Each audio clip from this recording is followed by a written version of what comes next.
সন্তানদল president Shri Shankar সরকার এর লেখা আমি পড়ছি। আমি প্রিয়াঙ্কা চৌধুরী।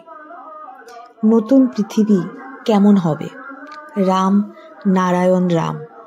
সম্পূর্ণতা, টোটালিটি, পূর্ণাঙ্গতা। রাম অর্থাৎ মহাকাশ, নারায়ণ অর্থাৎ মহাকাশ থেকে সৃষ্ট অগণিত গ্রহ নক্ষত্র। রাম সমস্ত গ্রহ নক্ষত্রে সৃষ্ট জীবকুল। আমরা যে মহাকাশের রামের কথা বলছি, তিনি দশরথ পুত্র রাম নন। সনাতন হিন্দু ধর্মে উল্লেখিত শ্রী রামচন্দ্র নন। আর নারায়ণ হিন্দু ধর্মে ব্রাহ্মণদের নারায়ণ শিলা নন। এ হচ্ছে আদি অনাদি সত্তা। রাম নারায়ণ রাম কথা বলে, সাড়া দেয় এবং সর্বরোগ হর, সব সমস্যার সমাধান। রাম নারায়ণ রাম সবারই হৃদয়ের অন্তঃস্থলে আদি অনাদি বিবেকের সুর ও সারা। পৃথিবীতে যত ধর্ম আছে সব মানুষের তৈরি করা। তথাকথিত ঈশ্বর, গড, আল্লাহ সর্বশক্তিমান সম্পন্ন নয়। মানুষের তৈরি করা ধর্ম, তাই এগুলো ধর্মমত, ধর্মপথ নয়। এই ধর্মগুলো যদি প্রমাণ করতে পারে এইগুলো ওপরওয়ালার তৈরি করা, যিনি সবার মালিক, আকাশ থেকে নেমে এসেছে, সাগর থেকে ঠেলে উঠেছে, ভূমিকম্পের দ্বারা মাটি থেকে ঠেলে উঠেছে, বা গাছের মধ্যে ফুল ফলের মতো গাছে ঝুলেছিল, তাহলে আমি সেই ধর্মগুলোকে ধর্ম বলে মানব। যে ধর্ম মানুষকে নিরাপত্তা দেয় না, নিজেদের মধ্যে ঝগড়া করে, আর তাদের তৈরি মন গড়া মূর্তি, মন্দির, মসজিদ, গির্জায় মাথা টেকে নতজানু করতে হয়, তারা যারা নিজেরা লড়াই করে, নিজেদের মধ্যে মারামারি ঝগড়া বিভেদ করে, তবে এই ধর্ম ওদের কি শেখালো? এই পৃথিবীতে বর্তমানে প্রায় 800 কোটি মানুষ জন্মের সময় সবাই ওয়া ওয়া ধ্বনি করে এসেছে। এই পৃথিবীতে এবং জন্মের সময় কেউই এখানকার পোশাকি ধর্ম এবং ধর্মগ্রন্থ ও ধর্মীয় ধ্বনি ও ভাষা বলেনি এবং নিয়েও আসেনি। সবাই জন্মের সময় একই ধ্বনি করেছে, আলাদা আলাদা ধর্মীয় ভাষা বলেনি। তবে আমরা কোন ধর্মটা মানব? ধ্বনি যেমন এক, শরীর মনও এক, আমাদের সৃষ্ট বস্তুগুলোও এক। সেটা হলো পঞ্চভূত, ক্ষিতি, অপ, তেজ, মরুদ, বোম, অর্থাৎ জল, আলো, মাটি, বাতাস, ফাঁকা। ফাঁকাটাও ফাঁকা নয়, ফাঁকার মধ্যেই সৃষ্টির সব কিছু আঁকা। কে খায়, কে দেখে, কে শোনে, কে বোঝে, কে আমাদের করে এবং বা করায় এবং প্রেরণা দেয়। মন দিয়ে দেখলে, খুঁজলে সব সাড়া পাওয়া যায়। মনের বস্তুর বস্তুত্বের বস্তু দিয়ে সৃষ্টির সব বস্তু, সব জীবজগৎ, অণু পরমাণু সবাই এই মনেরই বস্তু এবং মনেরই খেলা। মনই বিবেক। ধর্ম অনুযায়ী ডাক্তারি স্বাস্থ্য গ্রন্থ তৈরি হয়নি এবং বিজ্ঞান, গণিত শাস্ত্র, ইঞ্জিনিয়ারিং এইগুলো কিছুই তৈরি হয়নি। এই ক্ষেত্রে কেউই মাতব্বরি করতে পারেনি। সারা পৃথিবীতে ধর্ম ও সংবিধান মানুষের তৈরি করা।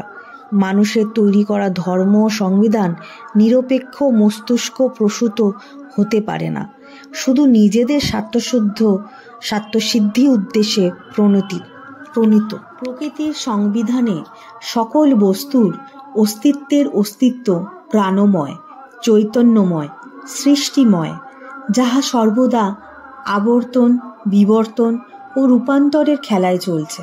এটা দেখার মতো। এইটাই বিজ্ঞান ভিত্তিক, গণিত ভিত্তিক, যুক্তি ভিত্তিক, সুর ভিত্তিক ও বাস্তব ভিত্তিক। প্রকৃতির আত্মবলিদান, আত্ম উৎসর্গ, আত্মনিবেদন, যাহা ভাবাতীত, ভাষাতীত, জ্ঞানাতীত ও গুণাতীত। তাই ধর্ম হোক প্রকৃতিগত, অর্থাৎ জল, আলো, মাটি, বাতাস, ফাঁকার মতো। আমরা সবাই অর্থাৎ পৃথিবীর প্রায় 800 কোটি মানুষ এবং জীবকুল সৃষ্টির প্রতিটি বস্তুত্ব সৃষ্টির সাথে জন্মের সময় ধর্ম নিয়েই জন্মেছে। আলাদা করে মানুষের তৈরি করা ধর্মের কোনো প্রয়োজনীয়তা নেই এবং জন্মের পর ধর্মের বস্তুগুলোকে খেয়ে বেঁচে আছে। সেগুলো হলো ক্ষিতি, অপ, তেজ, মরুত, বোম অর্থাৎ জল, আলো, মাটি, বাতাস, ফাঁকা। এই বস্তুগুলোর যে গুণাগুণ আছে, আদর্শ আছে, তাদের আত্মবলিদান আছে, আত্ম উৎসর্গ আছে, তাহা ভাবাতীত, ভাষাতীত, আশাতীত, কল্পনাতীত, জ্ঞানাতীত ও গুণাতীত। তাই আমার এবং আমাদের সব কিছু দেহবস্তু, দেহযন্ত্র, দেহযন্ত্রী আমাদের এক্সিস্টিং ধর্ম। এর বাইরে আলাদা করে কোনো ধর্ম হতে পারে না। আমরা প্রত্যেকে সূর্যকে বুড়ো আঙুল দেখাচ্ছি। সেই বুড়ো আঙুল যখন দেখায় তখন 4টে আঙুল আমাদের দিকেই থাকে। পৃথিবীর প্রায় 800 কোটি মানুষ নিজেরা নিজেদের শত্রু হয়ে উঠেছে। তাই সাধু সাবধান, পথিক সাবধান। সৃষ্টিকর্তা এত বোকা নয় যে আমাদের ধর্ম ছাড়া পাঠিয়েছে। আমরা আসলে ধর্ম নিয়েই জন্মেছি। দেহের সমস্ত বস্তুগুলো ধর্মের বস্তু, পঞ্চভূতের বস্তু। জল, আলো, মাটি, বাতাস, ফাঁকার বস্তুতে ধর্ম। বস্তুর সেই বস্তুগুলোর আদর্শ আমাদের ধর্মের আদর্শ। জন্মের পর প্রতিটি শিশু 5-6 বছর পর্যন্ত মার স্তন পান করি। তারপরে আমরা প্রকৃতি মা ধরিত্রীর স্তন পান করছি মৃত্যুর আগে পর্যন্ত। সেই অধ্যায় গাছ ও উদ্ভিদ এই মৃন্ময় পৃথিবী স্তন পান করছে, রস টানছে। নারকেল গাছ যেখানে 40 ফুট উপরে সুস্বাদু ফুড ভ্যালু জল ডাব নারকেলের ধরে রাখে, সেটা আমরা পান করি। ফল মূল খাই, শাকসবজি খাই। প্রকারান্তরে ধরিত্রী মায়েরই স্তন পান করছি মৃত্যুর আগে পর্যন্ত। তাই পৃথিবীর ধর্ম, জলের ধর্ম, বাতাসের ধর্ম, আলো, তাপ, সূর্যের ধর্ম এরা হলো ফাঁকা থেকে অর্থাৎ মহাকাশ থেকে। মহাকাশের কোলে শোভা পায় এবং এক্সিস্টিং। যেভাবে মার কোলে সন্তান শোভা পায়।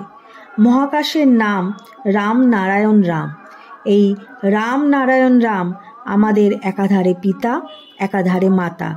যেভাবে মাতা পিতার ধর্ম সমাজ ভুল করে মানছে, তাই আমাদের পিতামাতা মহাকাশ, তার সৃষ্ট পঞ্চভূত আমাদের আদি অনাদি ধর্ম। জন্মের আগে মায়ের পেটেই ছিলাম, মায়ের অস্তিত্বকে খেয়েই বেঁচেছিলাম। মায়ের পেট থেকে বেরিয়ে জন্মের পর প্রকৃতি মায়ের পেটে আছি এবং প্রকৃতিকে খেয়ে বেঁচে আছি। এবং উদ্ভিদ, জীবকুল, প্রাণী জগৎ সবাই প্রকৃতিকে খেয়ে বেঁচে আছে। আমরাও ওদেরকে খেয়ে বেঁচে আছি। প্রকারান্তরে প্রকৃতিই আমাদের সব, পঞ্চভূত আমাদের ধর্ম। আমরা part of nature, part of god, part of Ram Narayan Ram. সৃষ্টির কোনো বস্তু, সৃষ্টির প্রাণময় চৈতন্যময় বস্তু কাউকে বাদ দিয়ে আল্লাহ, খোদা, ঈশ্বর, গড হতে পারে না। তাহলে অঙ্গহীন ঈশ্বর বা গড হয়ে যাবে। তাই জন্মগত ধর্মই আমাদের ধর্ম। জন্মের সময়ই ধর্ম নিয়ে জন্মেছি আমরা সবাই।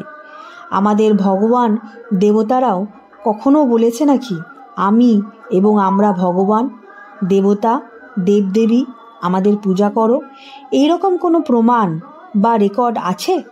তৎসহ ভগবান এবং দেবদেবীদের পদবী কি, গোত্র কি? আমার ভীষণ জানতে ইচ্ছা করছে। এই পৃথিবীর মানুষ ওদেরকে হিন্দু বানিয়ে দিল। শ্রী রামচন্দ্র বলেছেন নাকি আমি ভগবান? কৃষ্ণ বলেছেন নাকি আমি ভগবান? শিব বলেছে নাকি আমি ভগবান? বিষ্ণু বলেছে আমি ভগবান? ওনাদের আদর্শ আমাদের পাথেয়। সনাতনী এবং হিন্দু ধর্মের স্রষ্টা বা ঈশ্বরের নাম কি? আজ পর্যন্ত কেউ এর উত্তর আমাকে দিতে পারেনি। আমাদের স্রষ্টা বা ঈশ্বরের নাম রাম নারায়ণ রাম। এই রাম নারায়ণ রাম পূর্ণাঙ্গতা, সম্পূর্ণতা, টোটালিটি। যেভাবে প্রত্যেকের একটি করে নাম আছে, পিতা ও মাতার দেওয়া সেই নামের মধ্যে অগণিত নাম আছে। আমাদের দেহের মাঝে সেই অঙ্গ প্রত্যঙ্গগুলি অস্তিত্বের নাম। সেই নামগুলো ধরে আমাদের কেউ ডাকে না, তাই এই রাম নারায়ণ রাম ডাকলে সবাইকে ডাকা হয়ে গেল, সবাইকে স্মরণ করা হলো। রাম নারায়ণ রাম হচ্ছে আমাদের আত্মার আত্মীয়। রাম নারায়ণ রাম কথা বলে, সাড়া দেয়, সর্বরোগ হর, সর্ব সমস্যার সমাধান এই রাম নারায়ণ রাম। এই পৃথিবীর সমস্ত মহানরা, গুরুরা, দেবদেবীরা, ভগবানরা বিয়ে থাওয়া করে, সংসার ধর্ম করে সবাই নিজেরা ব্যর্থ হয়েছে, প্রকৃতি বিরুদ্ধ কাজ করেছে, পাপ করেছে। তাই সবাই প্রকৃতির দরবারে খুনি, অপরাধী। অথচ আমাদের জন্মসিদ্ধ মহান শ্রী শ্রী মহাগুরু বীরেন্দ্র চক্রবর্তী বালক ব্রহ্মচারী মহারাজ ওইসব আকামগুলো করেনি। অথচ তিনি আমাদের পেটের বাচ্চা বলে আখ্যা ব্যাখ্যা দিয়েছেন দীক্ষার মাধ্যমে। তিনি প্রথম মহাগুরু, যিনি দীক্ষা দিয়ে কারোর নিকট হইতে কোনো বস্তু, অর্থ বা বস্ত্র গ্রহণ করেননি। এই রকম আদর্শ পুরুষ, যিনি আদি অনাদি অনন্ত, তিনি স্বয়ং রাম নারায়ণ রাম। তিনি আমাদের একাধারে পিতা ও মাতা। তার আদর্শ আর তার তত্ত্ব এবং তথ্য, তার জীবনী আমাদের আত্মিক বিপ্লব ঘটিয়েছে। এই বিপ্লব ভাবাতীত, আশাতীত, ভাষাতীত, কল্পনাতীত, জ্ঞানাতীত ও গুণাতীত। সমস্ত জীবকুল এবং ধর্মপ্রাণ ও কর্মপ্রাণ মানুষকে অনুরোধ করছি, একটু ভাবুন, বিবেকের সাথে মিলিয়ে যাচাই করে নিন। সবার মঙ্গল ও শুভ কামনা করছি এবং শান্তি বর্ষিত হোক এই প্রার্থনা রাখছি। দাবি বইতে শরৎচন্দ্র চট্টোপাধ্যায় কি বলছেন শুনুন। সমস্ত ধর্মই মিথ্যা, আদিম যুগের কুসংস্কার। বিশ্ব মানবতার এত বড় শত্রু আর নেই। শরৎচন্দ্র চট্টোপাধ্যায়ের এই কথার সাথে আমি একমত নই। মানুষের তৈরি করা ধর্ম মিথ্যা হতে পারে, তাই এটা ধর্মমত। আর প্রকৃতির ধর্ম হলো ধর্মপথ। সেই পথ হলো মূলাধার, স্বাধিষ্ঠান, মণিপুর, অনাহত, বিশুদ্ধ, আজ্ঞাচক্র, সহস্রার। এই ধর্মপথ হলো মানুষের একমাত্র মুক্তির পথ। তাই শরৎচন্দ্রের কথাটা লজিক্যালি ঠিক নয়। তিনি ধর্মমত ও ধর্মপথ এক করে দিয়েছেন। সেই বিশ্বজনীন ধর্মের নিগূঢ় তত্ত্ব, যা শ্রী শ্রী বালক ব্রহ্মচারী মহারাজ বারবার বলেছেন, এই পৃথিবীর মানুষ গ্রহণ করেও বিবেকাধীন হয়ে গ্রহণ করছে না। সেই তত্ত্ব হলো জন্মগত অধিকার সমস্ত জীবকুলের। এই পৃথিবীতে যা কিছু বস্তুর বস্তুত্ব আছে, বস্তুময় জগৎ, বস্তু হচ্ছে বিজ্ঞান, গণিত, সুর ও সারা। সেই বস্তু দিয়ে এই দেহযন্ত্র ও দেহবিনা যন্ত্র। এই পৃথিবীর প্রায় 800 কোটি মানুষ, সবার ইকুয়াল রাইট প্রয়োজন ভিত্তিক। প্রায় 800 কোটি মানুষের অধিকার পৃথিবীর মাত্র 1,500 জন মানুষ হরণ করে নিয়েছে। যেভাবে রাবণ হরণ করেছিল সীতাকে। আসলে সীতা মানে শস্য, ফসল, খাদ্য এবং প্রয়োজনীয় বস্তুর বস্তুত্ব। রাজার বেটা রাজপুত্র, অর্থাৎ king oblique prince, just like we are part of God, we all are part of God. আমরা সবাই এবং উনি এক, অর্থাৎ ঈশ্বর আর আমরা সন্তান স্বরূপ। ঈশ্বর, গড, আল্লাহ, সর্বশক্তিমান যদি 1 কুইন্টাল গোল্ড হয়, তাহলে আমরা 1 গ্রাম গোল্ড। আমরা এক থেকে বহু হয়েছি। অতিথি দেব ভব, সবাই সবার মাঝে অতিথি। দেব ভব আমরা যখন নাবালক ছিলাম, আমাদের পিতা মাতা মালিক বা গার্ডিয়ান ছিল, আমরা সন্তান ছিলাম। সেম টু নেচার, গড, আল্লাহ, সর্বশক্তিমানের ক্ষেত্রে আমরা সন্তান। সৃষ্টির মালিক ঈশ্বর, আল্লাহ, গড, সর্বশক্তিমানের অংশীদার, তার ফলোয়ার্স এবং তার সৃষ্টির অস্তিত্ব। বর্তমানে পৃথিবীর প্রায় 800 কোটি মানুষ এবং অগণিত জীবকুল সবাই অংশীদার মালিক। একজন, সে হচ্ছে ঈশ্বর, আল্লাহ, গড অর্থাৎ সর্বশক্তিমান। সর্বশক্তিমান চায় না ব্যক্তি মালিকানা থাকুক। এই ইচ্ছা এবং আত্মিক বিপ্লব করেছিলেন হজরত মুহাম্মদ। তাই তাকে সালাম। উনি পৃথিবীতে ব্যক্তি মালিকানা থাকুক চাইতেন না। আমরা মালিক হতে চাই না, রাষ্ট্র হবে মালিক। সারা পৃথিবী একটাই রাষ্ট্র হবে, একই ধর্ম হবে। সেটা যে ধর্ম, বস্তুর বস্তুত্বে যে ধর্ম, অর্থাৎ বাস্তববাদের যে ধর্ম, বস্তুময় জগৎ, সেই ধর্ম জীব ধর্ম। আমরা কর্মী, কর্মই আমাদের ধর্ম। কর্মের বিনিময় 5টি মৌলিক বস্তু এবং অন্যান্য প্রয়োজন ভিত্তিক, যাহা সবই আমাদের প্রয়োজনের মধ্যে, অধিকারের মধ্যে থাকবে। আমরা সবাই বৈদিক মিলিটারি ফোর্স, কর্মী, শ্রমিক, কৃষক, চাষি, খেতি, জন মজুর, কর্মই আমাদের ধর্ম। কর্মের বিনিময়ে 5টি মৌলিক বস্তু আমরা রাষ্ট্রের কাছ থেকে পেতে চাই, অর্থাৎ খাদ্য, বস্ত্র, শিক্ষা, চিকিৎসা ও বাসস্থান, আরও অন্যান্য দিক যেগুলো প্রয়োজন ভিত্তিক। বৈদিক super military force, agriculture military force, medical military force, educational military force, scientist military force, engineering mechanical military force. এই সায়েন্টিফিক 5টি ফোর্স যার যার যোগ্যতা ও শারীরিক সক্ষমতা অনুযায়ী কর্ম করতে হবে বাধ্যতামূলক। সমাজ ও জগৎ এর জন্য এই 5টা স্তম্ভ, পিলার, যার উপর রাষ্ট্র ও জনগণ দাঁড়িয়ে থাকবে। রক্ষা এবং সার্ভিস, তার বিনিময় 5টি মৌলিক বস্তু, খাদ্য, বস্ত্র, বাসস্থান, চিকিৎসা ও স্বাস্থ্য পাবে, প্রয়োজন ভিত্তিক। সুপার মিলিটারিতে কর্মরত এই পৃথিবীর মানুষ তাদের শ্রেষ্ঠ সেবা, শ্রেষ্ঠ সার্ভিস গুণের জন্য তাদের নোবেল প্রাইজ দেওয়া হবে, আত্মিক সম্মান দেওয়া হবে এবং তারা পৃথিবীর শ্রেষ্ঠ ব্যক্তিত্ব হবে এবং তারা দৈব শক্তির অধিকারী, দৈব জ্ঞানে পূজিত হবেন। রাষ্ট্রের কাছে আমরা নাবালক, রাষ্ট্র আমাদের পিতা মাতা। সারা পৃথিবী একই রাষ্ট্র, একই সংবিধান। সেই সংবিধান প্রকৃতির সংবিধান, মহাশূন্য মহাকাশের সংবিধান, বিবেকের সংবিধান, মানুষের অন্তরের আত্মিক সংবিধান। সবার উপর মানুষ সত্য, জীবকুল সহ সৃষ্টি ও সত্য, আদি ও অনাদি, স্বয়ং তিনি, যিনি ফাঁকার মধ্যে আঁকা হয়ে আছে। সৃষ্টির মাঝে ফাঁকা বলে কিছু নেই, সবই আঁকা। ফাঁকার মাঝে আঁকা। ফাঁকা হলে ফাঁকা থেকে সৃষ্টি হতো না। তৃষ্ণা বা ক্ষুধার সময় ফাঁকা বোতলে তৃষ্ণা ও ক্ষুধা মেটে না। জল ভরা বোতলে তৃষ্ণা ও ক্ষুধা নিবারণ করে। সেই রকম ফাঁকা থাকলে সৃষ্টি হতো না।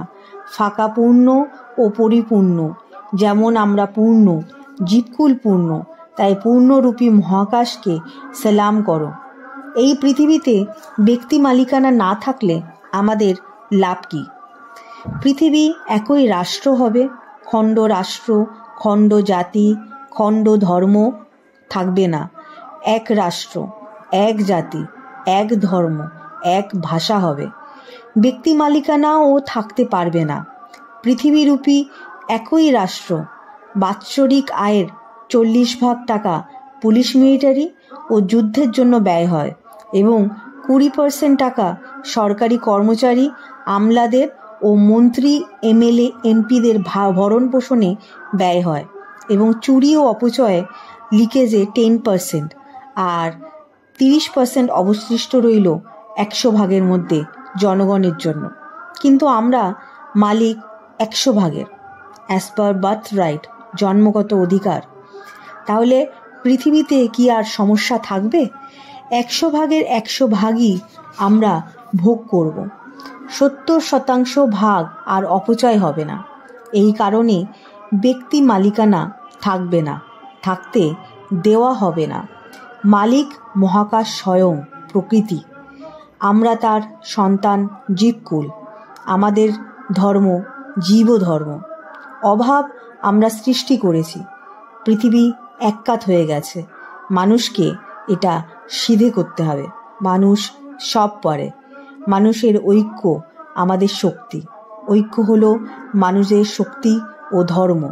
ধর্ম আলাদা বলে কিছু নেই, কর্মই ধর্ম। আমরা প্রত্যেকে ভাই ভাই, ভাই বোন।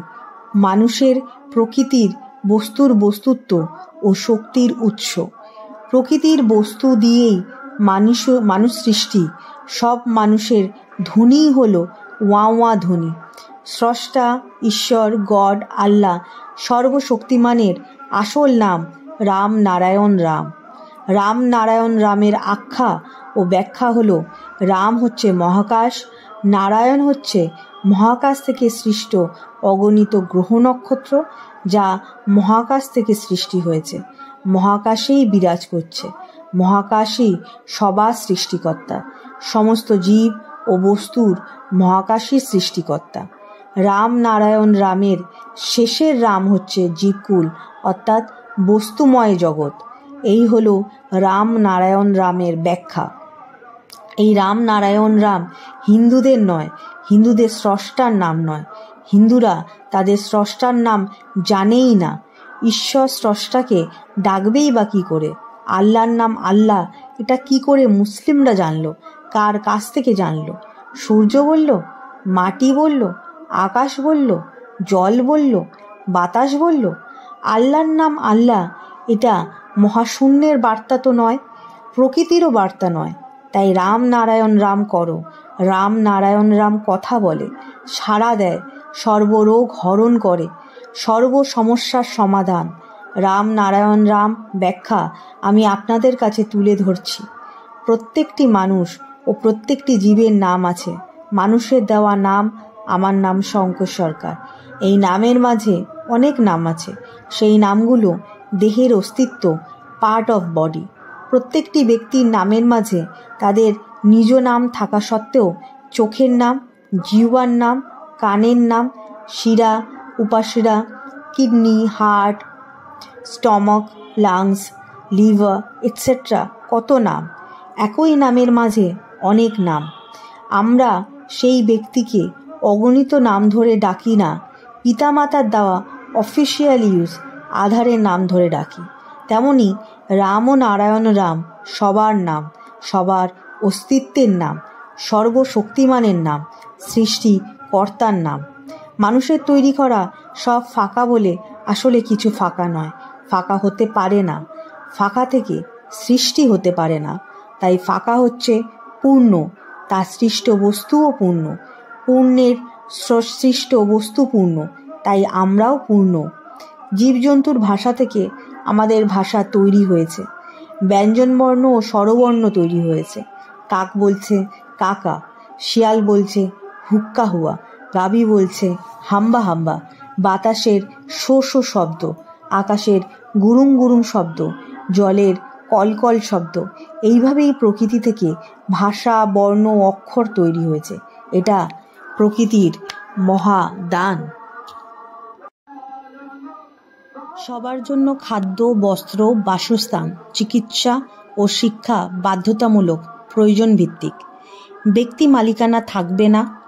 ব্যক্তির কর্মের উপর অধিকার থাকবে। কর্মের ফসল রাষ্ট্রের হবে। সারা পৃথিবী এক রাষ্ট্র হবে। ব্যক্তিতে একটি পরিবার। রাষ্ট্র হবে পিতামাতার ন্যায়। রাষ্ট্রের কাছে আমরা নাবালক। শিক্ষা ও কর্ম আমাদের ধর্ম ও অধিকার। ব্রত হচ্ছে ধ্যান, জপ, তপ করা। ধ্যান এইভাবে করবে। অমৃত বই থেকে সংগৃহীত। দ্বিদলে মন রেখে চিন্তা করবে। দ্বিদলে চিন্তা করলে ইরা, পিঙ্গলা ও সুষমা থেকে এক প্রকার রসের ধারা নির্গত হয় এবং তার ফলে একটা বিরাট ম্যাগনেটিক অ্যাকশন হয়। তাতে প্রকৃতির সঙ্গে একটা বিরাট সঙ্গম চলতে থাকে। দ্বিদলের ধ্যান এইভাবে করবে যেন মিলেনিয়ান ওশান, এবং তাতে বড় বড় সাদা পদ্ম ভেসে বেড়াচ্ছে এবং পরিপূর্ণ শুভ্র চাঁদ আকাশে উঠেছে আর বড় রাজহাঁস উড়ে বেড়াচ্ছে। এই দৃশ্যই হলো দ্বিদলের খোরাক। মানুষ কিন্তু শুধু মুখেই খায় না, চোখ, কান, নাক, মুখ সব দিয়ে খায়। দ্বিদল হলো একটা অল ওয়েব সেট। সকল ধ্বনি, সকল দৃশ্য সেখানে জীবন্ত, প্রতিফলিত হতে থাকে। আমাদের সেট তৈরি হয়ে গেলেই প্লাগটা লাগিয়ে দেওয়া হবে। সেটা অটোমেটিক ব্রহ্মের সঙ্গে নিজেকে বিলীন করে দিলে তখন নিজেকে সকল কিছুর সঙ্গে প্রতিষ্ঠিত মনে হবে। মহাশূন্য সৃষ্টির আতুরঘর বই থেকে সংগৃহীত। আরও আপনাদের জানাতে চাই, দেবতারাও সব ধরনের, সব সাধারণ ঘরের ছেলে। তারাও চুরি করত, দুষ্টুমি করত, ঝগড়া বিবাদ করত। সাধনা করতে করতে এক একজন বিরাট বিরাট স্থান নিয়ে বসে আছেন। কেহ মহান, কেহ অবতার, কেহ ভগবান হয়ে আছে। জপ করতে করতে তারা ভগবান হয়ে গেলেন। শিব কত চঞ্চল ছিল। সাধারণ গৃহস্থ ঘরের পাহাড়িয়া ছেলে, পাথর গুঁড়ো করে জীবন ধারণ করত। পাথর ভাঙতে ভাঙতে হাতে কত বাড়ি খেয়েছে আর কেঁদেছে। 5,000 বাড়ির পাথর গুঁড়ো করেছে সে। তার গুঁড়ো করা পাথরে 1,000 বাড়ি তৈরি হয়েছে, অথচ তার নিজের ঠাঁই নেই। 50,000 লোক জায়গায় জায়গায় পাথর গুঁড়ানির কাজ করত। শিব ভাবলেন, এই হাতে পাথর গুঁতিয়ে যদি 5,000 বাড়ির পাথর গুঁড়ো করতে পারি, তাহলে আমি নিজের ভিতরে গুঁতোই না কেন? দেখি তাহলে আমার আবাস মেলে কিনা। আবাস মিললে তো হয়েই গেল। শিব জপ করতে করতে শুরু করলেন। নিজেকে জাগাতে জাগাতে তিনি মাথা ঠুকতে লাগলেন, চিৎকার করে কাঁদতে আরম্ভ করলেন। শ্মশানে যেতে লাগলেন। শ্মশানে একগ্র মনে সাধনা করতে পারবেন। সেখানে কেহ তার সাধনায় বিঘ্ন ঘটাতে পারবে না, অসুবিধা করতে পারবে না। এখানে এসে অগ্নিতে সবাই পঞ্চভূতে মিশে যাচ্ছে, তাই সাধনা স্থান হিসাবে তিনি শ্মশানকেই বেছে নিলেন। তখন থেকে শিব ভস্ম মাখতে শুরু করলেন দেহে। এই দেহ একদিন ভস্মীভূত হবে, তাই ভস্মই হলো তার অলঙ্কার। তিনি অগ্নি সাক্ষী করে বললেন, আমি অগ্নি প্রজ্বলিত করে আমার অন্তরের রিপুগুলিকে আহুতি দেব। তারপর অগ্নিতে আহুতি দিয়ে বললেন, হে অগ্নিদেবতা, হে বায়ুদেবতা, আমি যজ্ঞ করছি, মনের ভিতরে অনল করে আহুতি দিচ্ছি, আমি হাহাকার করছি। তোমরা কে কোথায় আছো? এসো, আমাকে কৃপা করো। আমি ব্রহ্মানন্দের নাদে জ্বলে যাচ্ছি। আমাকে বলো কি মত, কি পথ? তিনি কাঁদতে কাঁদতে সংজ্ঞা হারালেন। তার বাহ্য দৃষ্টি রুদ্ধ হয়ে অন্তর্দৃষ্টি খুলে গেল। দূর থেকে দৈববাণী শুনতে পেলেন, হে শিব, তুমি শান্ত হও। তোমার নাদের ধ্বনি, তোমার মঙ্গল ধ্বনি আসছে। তোমার অন্তর্লোক হতে তোমার মঙ্গল হবে। সংজ্ঞা লাভ করে মঙ্গলময় শিব তখন ডমরু বাজাতে লাগলেন, আনন্দে আত্মহারা হয়ে। কোনো কিছুই তখন খেয়াল ছিল না তার। তিনি আপন মনে জপে তন্ময় হয়ে রইলেন। পাগল ভেবে যে যা খুশি বলতে আরম্ভ করল। মঙ্গলময় শিবকে অনেকে অনেক অপবাদ দিল, কিন্তু সাগরে পানার কচুরি পানা স্থান নেই। কোনো কিছুই তাকে অপদস্থ করতে পারে নাই। এমনকি কেহ কেহ গায়ে থুতুও ছিটাতে লাগলো, কিন্তু দেহে তো খাদ্যের দরকার। দেহ শুকিয়ে যেতে লাগলো। ভিক্ষায় বাহির হলেন, কেউ ভিক্ষা দেয় না। তিনি শ্মশান মশানে থাকেন।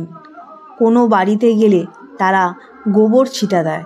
ক্ষুধায় তৃষ্ণায় অস্থির হয়ে তিনি পাথরের মাঝে অজ্ঞান হয়ে পড়লেন। হঠাৎ দৈবশক্তি বলল, আমি এদিকে ঠিক আছি, তুমি তোমার ব্যবস্থা করো।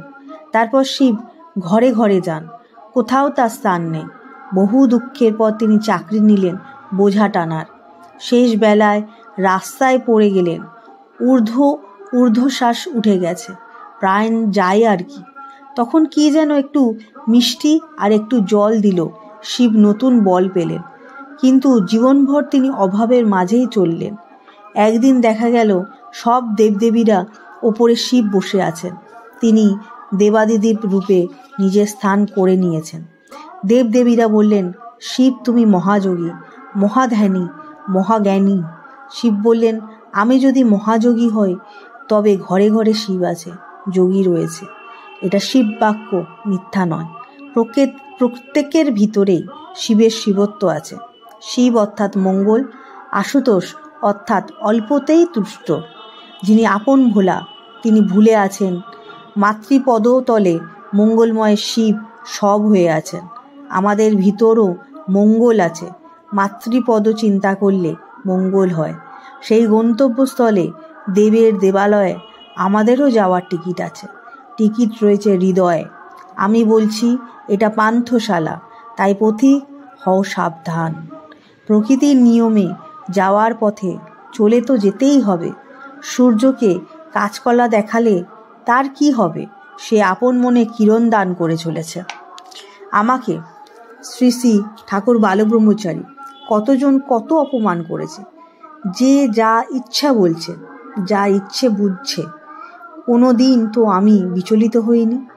8-9 বছর বয়স হতে শুরু হয়েছে, আজ 37-এ পড়েছি। আমার মনের ভিতরে, জ্ঞানের ভিতর এইসব উড়ে যাচ্ছে। বাতাস যেমন ধুলায় উড়ে যায়, ঠিক তেমনই এটা শুধু আজকের কথা নয়। বাচ্চা বয়স হতেই যে জ্ঞান নিয়ে, যে তেজ নিয়ে চলছি, আজও সেইভাবে চলছি। মৃত্যু যখন অনিবার্য, দেহের অবসান যখন অনিবার্য, তৈরি হও। এটা তৈরি হওয়ার জায়গা, ট্রেনিং প্লেস। সত্য যতটুকু পাওয়া গেছে তাই দিচ্ছি। এটা আমার আত্মঅহংকার নয়, এটা আত্মপ্রকাশ, সহজ সরল মনের প্রকাশ। সূর্যের কিরণ নর্মদায় আছে, নর্দমায় আছে, মিষ্টির দোকানেও আছে। সত্য কখনো নষ্ট হয় না, এটা কাচের ঠুনকো গ্লাস নয়। সংসার জীবনের ধর্ম নষ্ট হয় না। তোমরা সত্যতে আছো, সে সব সময় সতেজ, কোনো অবস্থাতেই নষ্ট হয় না। প্রকৃত অবস্থা জানতে চেষ্টা করবে, তার জন্যই সাধনা, ধ্যান, ধারণা, জপ, তপ। আমি যদি সত্যে জপে থাকি, জ্ঞানে থাকি, মনে যে চিন্তার বৈষম্য ঘটছে, কোনোটাই আমার নয়। সব কিছু মানিয়ে নিয়ে চলছি। এই দুঃখ নয়, এই সুখও আমার নয়। যে তেজ, যে সত্য আমাদের ভিতরে আছে, সেটা কখনো নষ্ট হয় না। তাই যোগ, ধ্যান, ধারণা, জপ, তপ এইসবে নিয়েই থাকতে হয়। শেষের দিনের ভাবনাই করা দরকার। ট্যাক্সির মিটার উঠছে, প্রতি ক্ষণে ক্ষণে মৃত্যুর দিকে এগিয়ে চলেছি আমরা। তাই প্রতীক সময় থাকতে হও সাবধান। আগে গিয়ে শিখে নাও রে গুরুর কাছে দোকানদারি। বেহুশভাবে চললে পরে তহবিলের মাল যাবে চুরি। মেডিটেশন, ধ্যান, জপ বাধ্যতামূলক থাকবে সারা পৃথিবীতে। প্রত্যেকটি মানুষকে বাধ্যতামূলক 4 ঘন্টা জপ করতে হবে। পৃথিবীতে গুরুজি নেমে এসেছেন কায়াযোগে। গৌরাঙ্গ মহাপ্রভুর দেহতে ঢুকেছিলেন। বর্তমানে গুরুজির যে দেহটা ছিল সেটি গৌরাঙ্গ মহাপ্রভুর স্বয়ং। ওই দেহের বয়স যখন 3.5 দিন, তখন গৌরাঙ্গ মহাপ্রভু দেখলেন 500 বছর আগের পৃথিবী আর এখনকার পৃথিবী এক নয়। তাই তিনি সিদ্ধান্ত গ্রহণ করলেন যে এই দেহ থেকে বেরিয়ে যাবেন তৎক্ষণাৎ। আকাশ থেকে দৈববাণী হয়েছে, তুমি এখন আসতে পারবে না, আমি আসছি, তুমি অপেক্ষা করো। তুমি যেখানে গেছো সেটা তোমার 500 বছর আগের পুরাতন বাড়ি। ওখানে নিয়ম কানুন আছে, সংস্কার আছে। তুমি 22 দিন অপেক্ষা করো, আমি আসছি। 22 দিন পর বাঁ কান দিয়ে গৌরাঙ্গ মহাপ্রভু এই দেহ থেকে বেরিয়ে গেলেন, আর ডান কান দিয়ে স্বয়ং স্রষ্টা বালক ব্রহ্মচারী ঢুকলেন।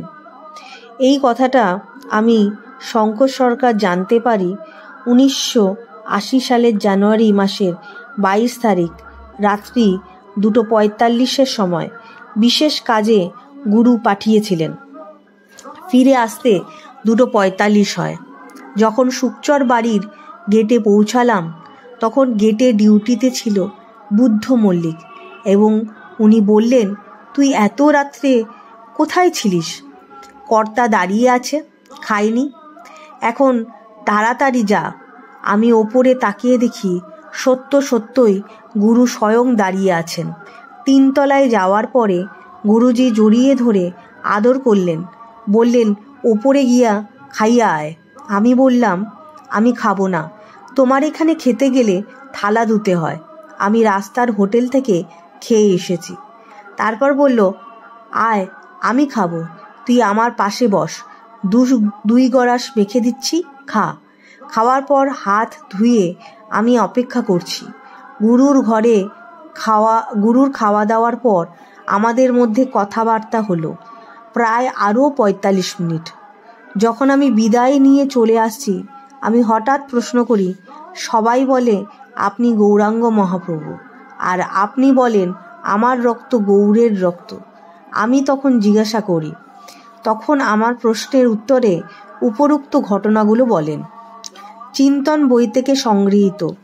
গুরুজি বলেন, বিরাট উদ্দেশ্য নিয়ে এসেছি বলেই, নেবে এসেছি বলেই মৃত্যুর ইচ্ছা করলে প্রকৃতি বিরুদ্ধ কাজ হয়ে যাবে। তবে সুবিধা হলো যত খুশি বাঁধতে পারবো, নিয়ে যেতে পারবো। পাপ পুণ্যের জন্য তোমাদের ভাবতে হবে না, এই ব্যাপারে নিশ্চিন্তে থেকো। আধ্যাত্মিক ক্ষেত্রে, বাস্তব ক্ষেত্রে ভাগ্য ফলে আটকাবে না। নিশ্চিন্ত মনে যা খুশি করতে পারবে, শুধু ওই প্রণালীর মতো কাজ করে যাবে।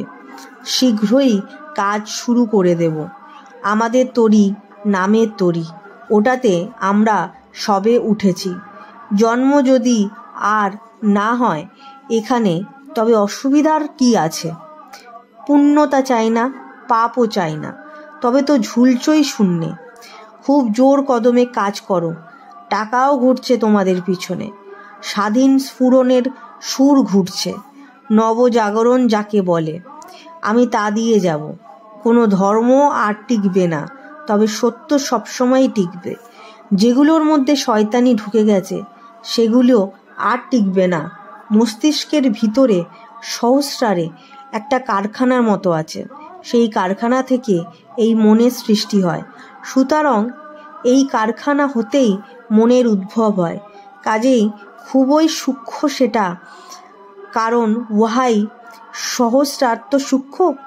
যারা আছে তারাই সূক্ষ্ম। তার থেকে যখন আবার একটা জিনিস বের হচ্ছে, তাহা আরও সূক্ষ্ম হওয়াই স্বাভাবিক। এই সূক্ষ্মতাকে মন নিজের নিজ গুণে সূক্ষ্মতার নাম নিয়ে, যে নিজেই সূক্ষ্মতাকে বহিষ্কৃত করার জন্য সবসময় ব্যস্ত থাকে। মন তার মননশীলতা নিয়ে সর্বদাই ব্যস্ত থাকে। এই বিশ্ব প্রকৃতির সূক্ষ্ম জিনিসকে বহিষ্কৃত করার জন্য জপ করলে সহস্রার থেকে, অর্থাৎ মস্তিষ্ক থেকে একরকম একটা চুম্বকের মতো সহস্রার আ করে বীজমন্ত্র জপ করে সহস্রারকে একখানা চুম্বক করে দিল। এই দেহরূপী মন্দিরটার মধ্যে বিরাট একটা চুম্বক হয়ে গেল। এই চুম্বকটা করে কি?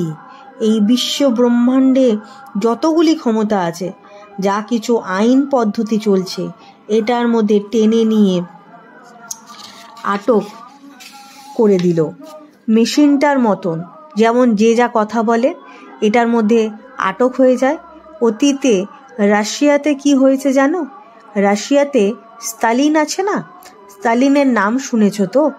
এই স্তালিন করতো কি জানো? বুলগানিন আর ক্রুশচভকে ওর বাড়িতে নিয়ে গিয়ে নাচাতো। সবাই যার যার জায়গায় বসে আছে। স্তালিন বলতো বুলগানিনকে নাচতো আর ক্রুশচভকেও নাচাতো। তখন ভয়ের ঠেলায়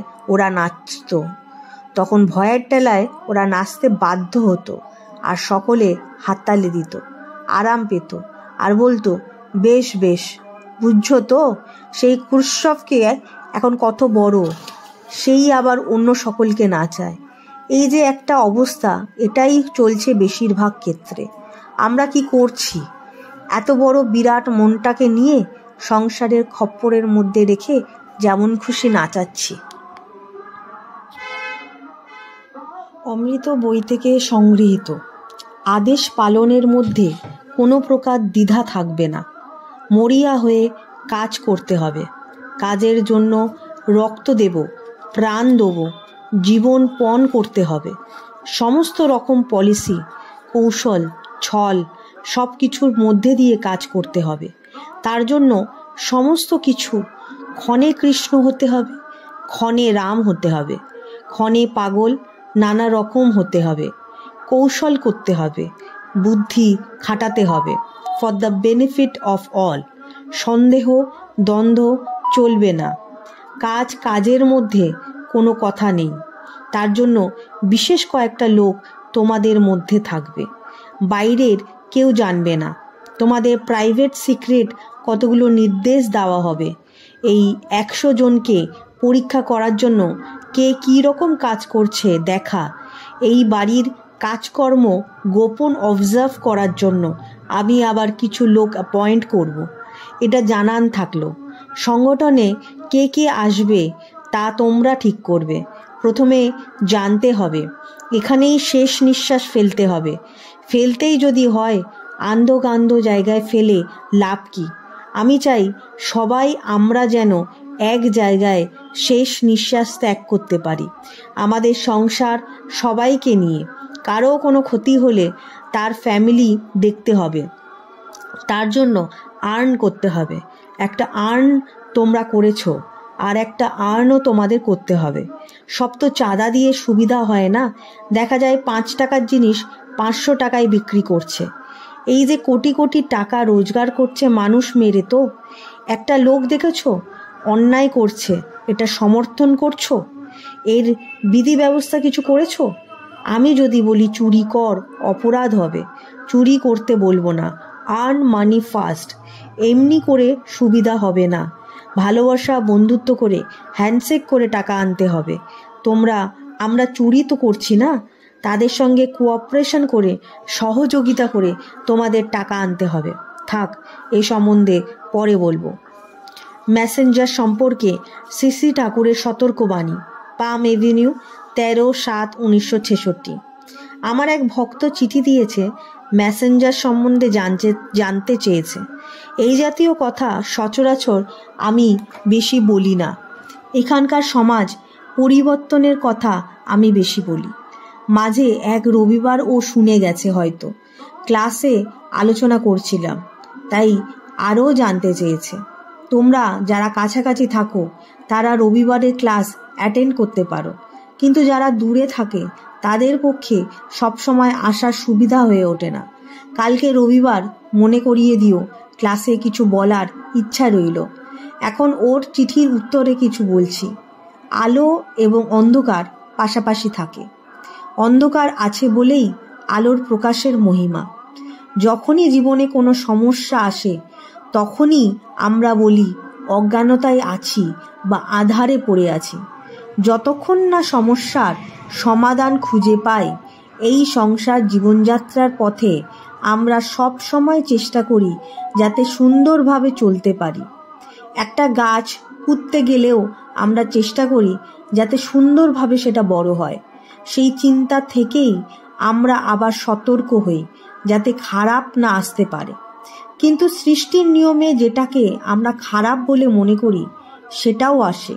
গাছ পুঁতলাম, তাতে পোকা লাগলো, সেই জন্য আমাদের সতর্ক থাকতে হয়।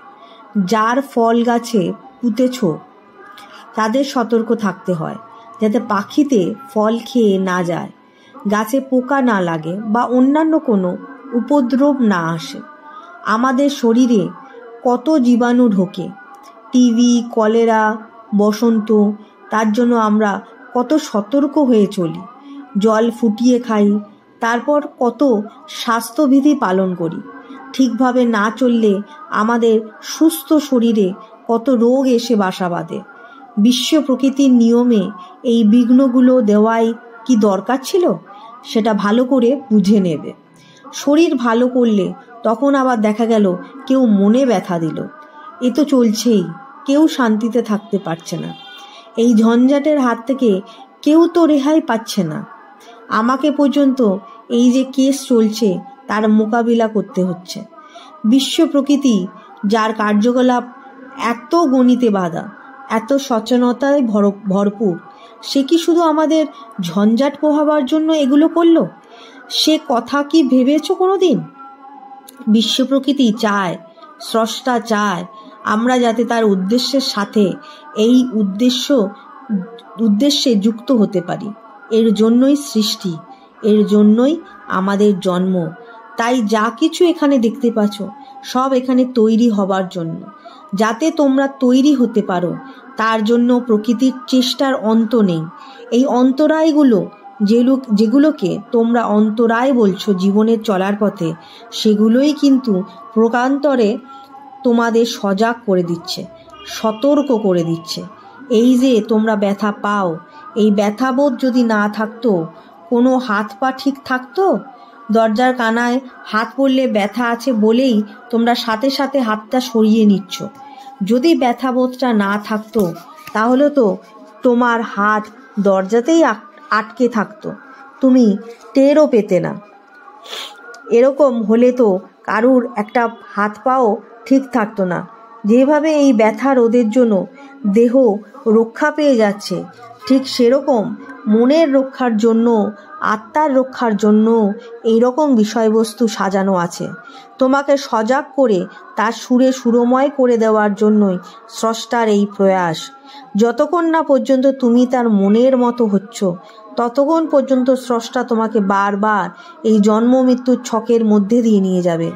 তোমাকে যে কাজের জন্য পাঠানো হলো, তুমি তা ছেড়ে অন্য কাজ নিয়ে ডুবে আছো। এর ফলে যারা যারা যারা খুশি হচ্ছে তারাও তো তোমারই দলের, তারাও তো তোমার মতো যে কাজের জন্য আসে সে কাজটা ভুলে বসে আছে।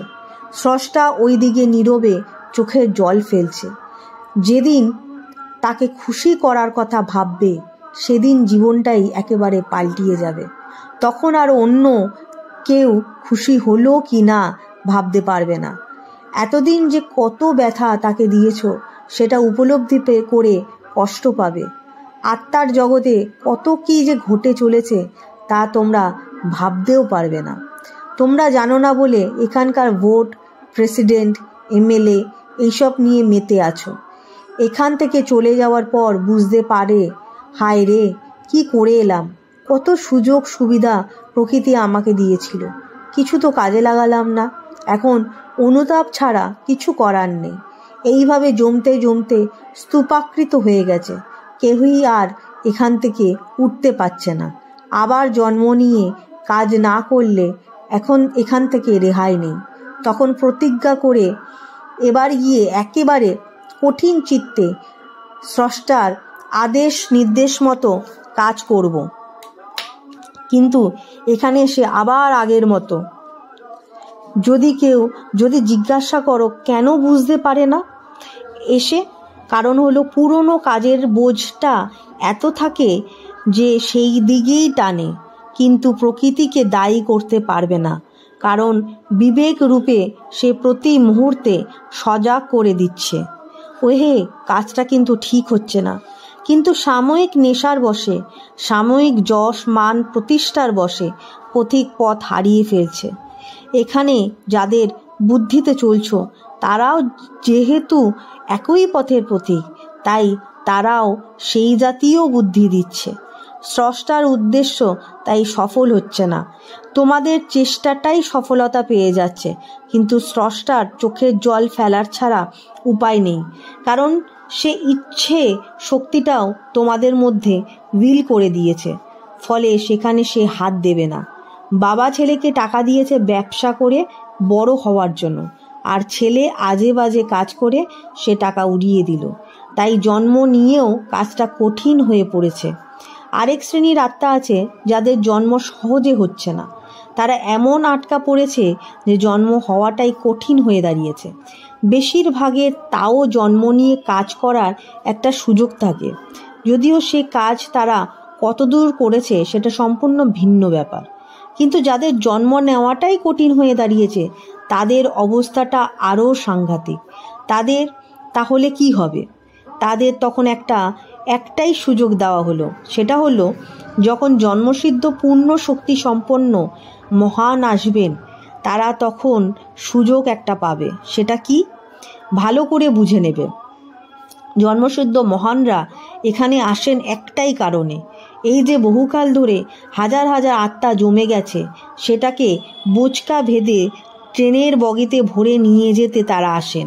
এখানে কাজ করে উদ্ধার হওয়া যে কঠিন সেটা তোমরা এখন বুঝতে পারছো না। বুঝতে পারছো যারা এখান থেকে চলে গেছে তারা। এই যে কিছুদিন আগে ফুলু চলে গেল, খুব ভালো গেছে।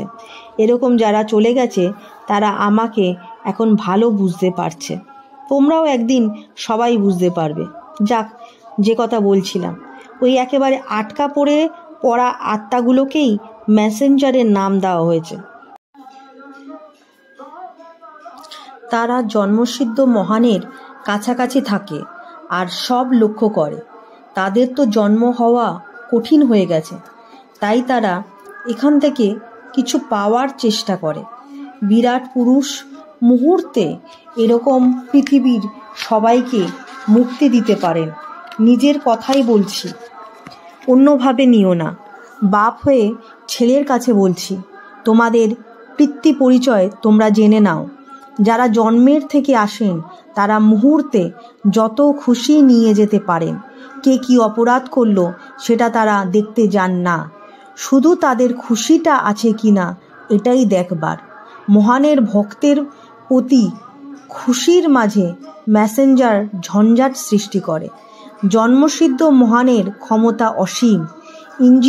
ইঞ্জিনের মতো তিনি তার ভক্তদের বগিতে ভরে নিয়ে চলেন অসীমের পথে।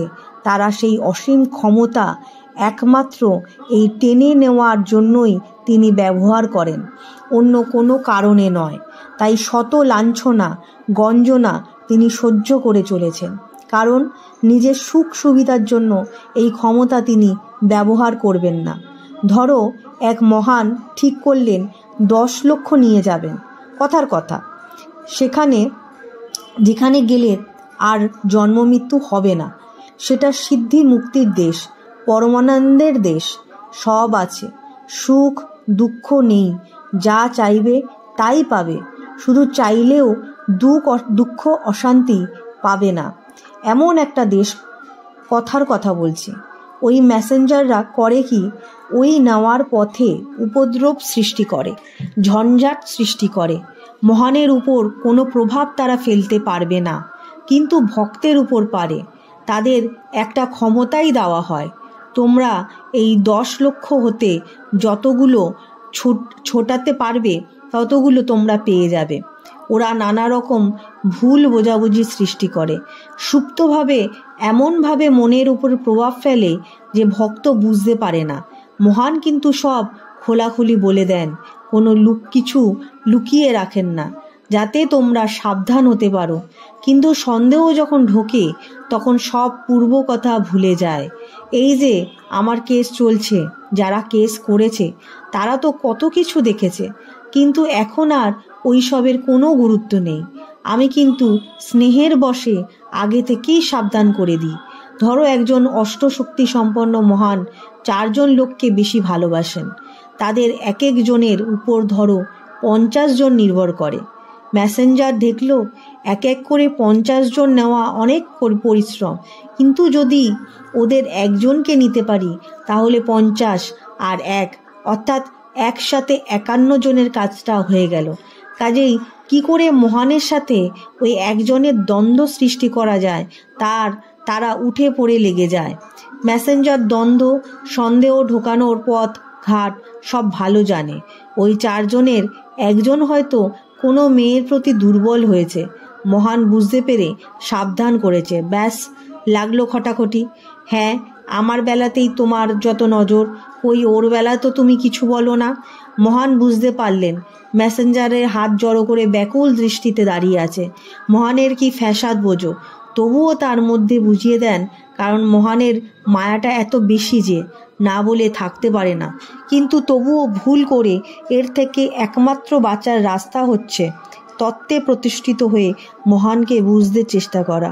হীরের দাম যখনই বুঝতে পারবে তখনই যে অবস্থাতেই হীরা থাকুক না কেন, হীরাকে তুমি যত্নে রাখবে। বিশ্বের অনন্ত তত্ত্ব তোমরা আমার থেকে জানতে পারছো, কত ভাগ্যবান তোমরা, এর মূল্যটা দিও। আমি কি করলে তোমরা এখানে খুশি হবে আমি সেটা জানি, কিন্তু যেখানে 60-70 বছরের খেলা, সেখানে সাময়িক বাহবা নিতে আমি আসিনি। তোমরা হয়তো সাময়িক আমাকে ভুল বুঝবে, বা যাদের উপর নির্ভর করছো সেরকম কেউ হয়তো বুঝলো, কই ঠাকুর তো এটা করলেন না, যা ভেবেছিলাম তা তো হলো না। কিন্তু হৃদয়ের খাতায় লিখে রেখে দিও, একদিন তোমরাই চোখের জলে বলবে, হে ঠাকুর, তখন তো বুঝিনি তুমি আমাদের জন্য এত কষ্ট সহ্য করে এই কাজ করে রেখেছ। তোমাদের খুশি মতো এখন যদি চলি, তখন তোমরাই আমাকে বলবে আমরা অবুঝ, আমরা ভুল করতে পারি, কিন্তু তুমি আমাদের কথায় চললে কেন? এখন বুঝতে পারছো তো সব দিকেই আমার অসুবিধা। তাই তোমরা সব ভালো করে জেনে নিও, সামান্য জিনিস দিতে আমি আসিনি, নিজের কথাই বলছি। বিশ্বের সেই আদি শক্তি যখন কিছুই ছিল না, সেই আদিতম বীজ শক্তির পূর্ণ ক্ষমতা নিয়েই তোমাদের ঠাকুর এখানে এসেছেন। সেই বীজই তোমাদের দান করা হয়েছে, সেই মন্ত্রই একদিন তোমাদের ভেতরে জেগে উঠবে। গুরু বলছে, হে পথিক, তুমি শুধু এই শব্দে নিজেকে বিলীন দিয়ে এগিয়ে যাও।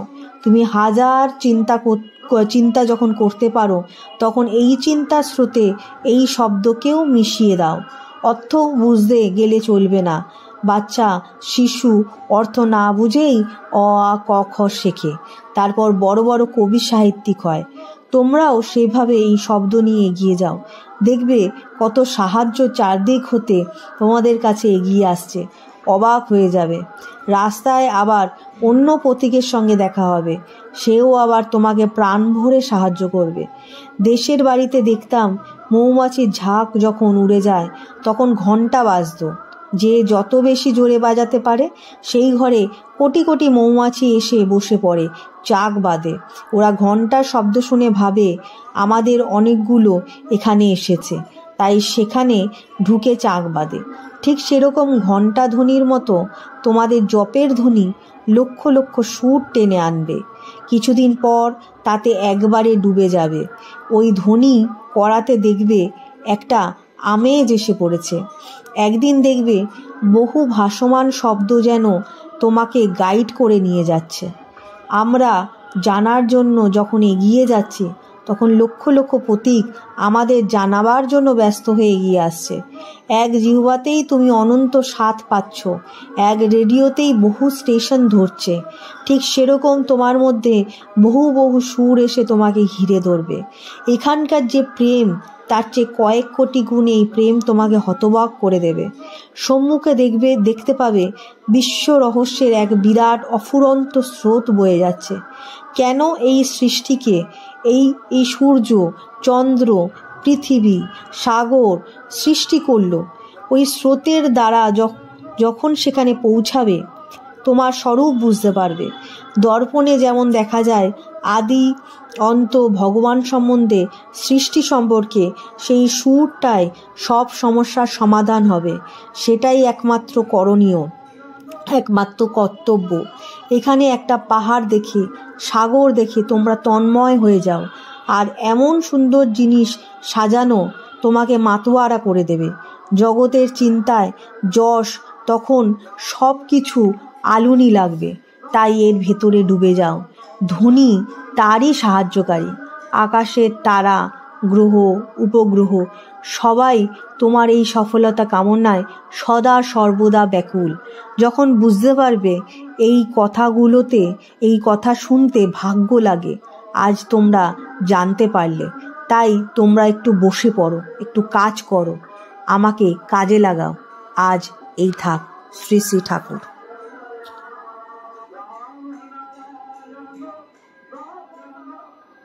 সবাই ধ্যান ও জপ তপ রত।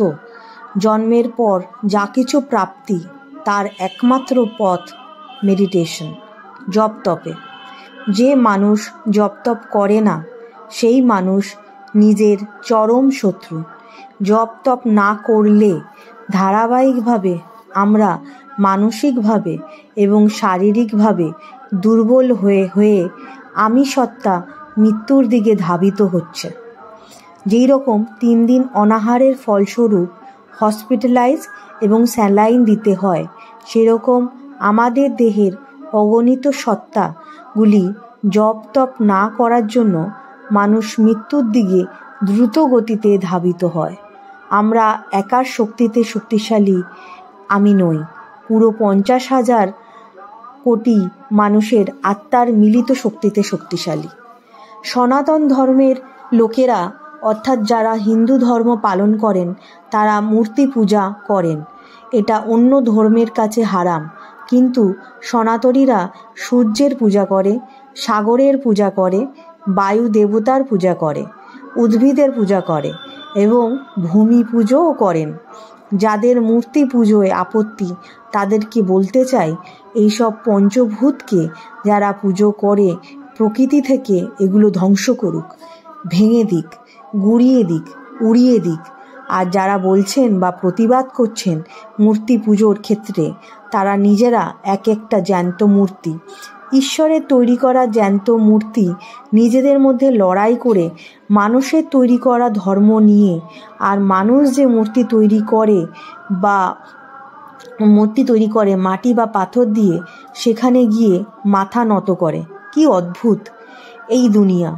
আমার সবচেয়ে আশ্চর্য লাগে, স্বয়ং আল্লাহ সর্বশক্তিমান সৃষ্টিকর্তা তার ইচ্ছে ও মর্জির বিরুদ্ধে ইসলাম ধর্ম ছাড়া অন্য ধর্ম সৃষ্টি হলো কিভাবে? তাহলে কে সত্য? আল্লাহ সত্য না অন্য ধর্ম সত্য? তাহলে ব্যর্থটা কে? সব কিছু সৃষ্টির মালিক বিশ্বব্রহ্মাণ্ড, তার নাম রামনারায়ণ রাম। আল্লাহ কি কোনো ব্যক্তি? কিন্তু আমাদের রামনারায়ণ রামের অর্থ হচ্ছে সমষ্টি বিশ্বব্রহ্মাণ্ড, ইনক্লুডিং জীবকুল, প্রাণীকুল, অণু, পরমাণু, সমস্ত গ্রহ নক্ষত্র, জল, আলো, মাটি, বাতাস, অর্থাৎ ক্ষিতি, অপ, তেজ, মরুদ, বোম, টোটালিটি, পূর্ণাঙ্গতা, সম্পূর্ণতা, যা মহাকাশ থেকে সৃষ্টি, মহাকাশের কোলেই বিরাজ করছে এবং মহাকাশই ধরে রেখেছে। কাউকে বাদ দিয়ে রাম নারায়ণ রাম নয়। মানুষের তৈরি করা ধর্ম মানুষের জন্য হতে পারে না। পৃথিবীর 3 ভাগ জল, 1 ভাগ স্থল। সেই স্থলে উদ্ভিদ, তাদের ধর্মটা কি হবে? জলের মধ্যে অগণিত জীব প্রাণী, তাদের ধর্ম কি হবে? মাটির নিচে যে প্রাণ ও প্রাণীরা আছে, তাদের ধর্ম কি হবে? আকাশে অগণিত গ্রহ নক্ষত্র, তারা কোন ধর্ম পালন করে? চন্দ্র, সূর্য, জল, আলো, মাটি, বাতাস, ওদের ধর্ম কোনটা? সবারই ধর্ম মহাকাশ। মহাকাশ থেকে সৃষ্টি হয়েছে, মহাকাশেই বিরাজ করছে, ফাঁকার মধ্যে আঁকা হয়ে। এই পৃথিবীটা পাঠশালা, স্কুল, কলেজের মতো। এখান থেকে পাশ করতে হবে সবাইকে। নিজেকে চিনতে হবে, সৃষ্টিকে বুঝতে হবে, জানতে হবে, তবে ঈশ্বর, গড, আল্লাহ, সর্বশক্তিমানকে পাওয়া যাবে, তার স্বরূপকে অনুধাবন করা যাবে। 60, 70, 80 বছরের খেলা ফেল করলে উপায় নেই, চরম দুর্গতি। সাধু সাবধান, পথিক সাবধান। সবাই জানে মৃত্যু অনিবার্য, তবুও মৃত্যু সম্পর্কে মানুষ যেদিন সজাগ হবে, সেই দিন জীবনের মোড় ঘুরে যাবে। আমাদের কর্মপদ্ধতির ধারাপাতা পরিবর্তন হয়ে যাবে। পৃথিবীর মানুষ নিজেরা নিজেদেরকে ভালোবাসে না। যদি ভালোবাসতো তাহলে অকাম কুকাম করতো না। এই পৃথিবীতে জন্ম থেকে মৃত্যু অবধি প্রকৃতি বেঁচে থাকার জন্য সজাগ হয়ে, বিবেকাধীন হয়ে সব কর্মই করে যাচ্ছে, যাতে আমরা পাশ করি, মুক্তি পাই, আরও উন্নত পৃথিবীতে পৌঁছাতে পারি। এই পৃথিবীতে আসার সময় সূর্যকে ভেদ করে আসতে হয়েছে। মৃত্যুর পরে সূর্যের কাছেও যেতে পারছি না, সমস্ত বিবেক বিরোধী কর্মের জন্য। সূর্য আমাদের এই পৃথিবীর জীবকুলের পিতা। তাই এই 60, 70, 80 বছরের জীবনটাকে সুন্দরভাবে গড়ে তুলতে হবে। নিজেকে ভালোবাসতে হবে, অবশ্যই বিবেকাধীন হতে হবে। সবাই জেনে রাখুন, বিবেকই রাম নারায়ণ রাম, বিবেকই আদি অনাদি। প্রত্যেক জীবের মাঝে দাস হয়ে বসে আছে। আমাদের সংসারে দাসের মূল্য আছে, কিন্তু আমাদের মাঝে বিবেকরূপী দাসের মূল্য দিই না। আমরা বাইরের জগতের কর্তব্য করে যাচ্ছি, কিন্তু আত্মিক কর্মে আমাদের অনীহায় আমরা নিজেরা নিজেদের শত্রু হয়ে গেছি। আমরা নিজেরা নিজেকে ফাঁকি দিচ্ছি। আমাদের জীবনের আয়ু 60, 70, 80 বছরের খেলা। এই সময়টাই মূল্য দিই না। সময় বড় বলবান। যে সময় ও সুযোগ চলে যাচ্ছে তা ফিরে আসে না। তাই সাধু সাবধান, পথিক সাবধান। মৃত্যুর পর জন্মটা যেন কঠিন না হয়, তার জন্য পূর্ণাঙ্গ প্রস্তুতি নিতে হবে। জন্মসিদ্ধ মহান মহাগুরু অর্থাৎ গুরুর গুরু, তার আদেশ নির্দেশ, তার তত্ত্বে প্রতিষ্ঠিত হতে হবে। তাকে খুশি করতে হবে। তার খুশির মাঝে আমাদের মুক্তি ও প্রাপ্তি। কারণ বালক ব্রহ্মচারী জন্ম, মৃত্যু, মুক্তি ও প্রাপ্তির মালিক। যখন জন্মেছি বিদায়ী হয়েও না।